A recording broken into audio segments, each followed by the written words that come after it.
U.S. President Barack Obama traveled to Saudi Arabia to pay his respects over the death of King Abdullah. The trip underscored the importance of the relationship between the two countries.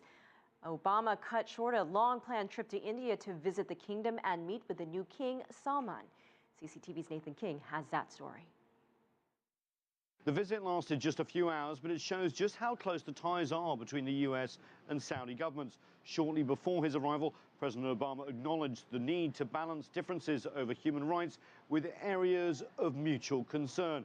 The US government is stepping up support for the Saudi-led bombing of Yemen with further intelligence and hardware. What I've found effective is to apply steady, consistent pressure.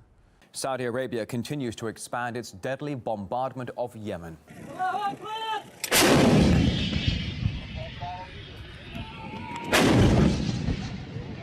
With dozens killed in the latest airstrikes, including children. And that brings the civilian death toll now to well over 600 since the intervention began last month. Even as we are getting business done that needs to get done, oftentimes that makes some of our allies uncomfortable. It makes them frustrated. And now with entire neighborhoods reduced to rubble.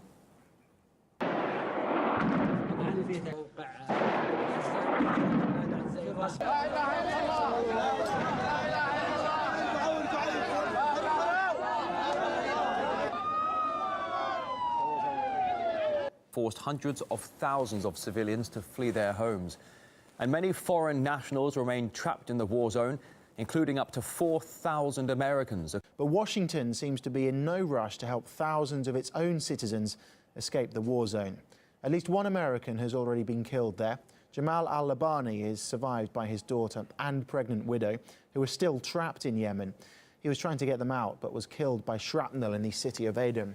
His cousin spoke with us from California.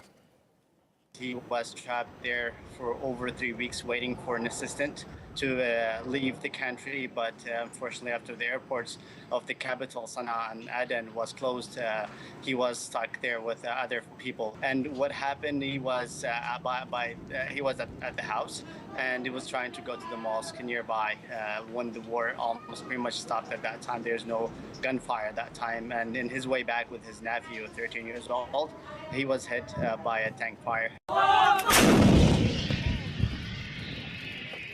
that hit the building, and more of a shrapnel pieces of that bomb hit his back and neck, and he passed right on the scene.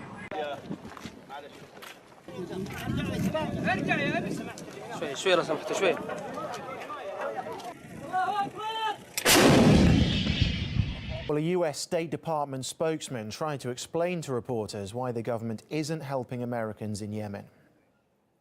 For more than 15 years, the State Department has been advising U.S. citizens to defer travel to Yemen, and we've been advising those U.S. citizens who are in Yemen to depart.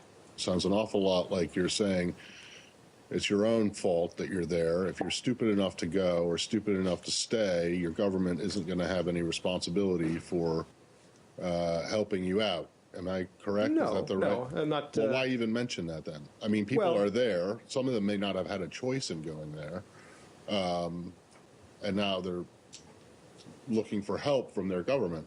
Right, and you're basically telling them to, well, continue. Finish your sentence. Fill in the blank. Well, no, I would. No. Well, okay. What are you doing for them?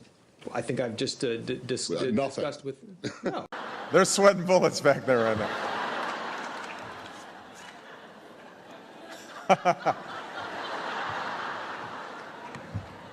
Where were we?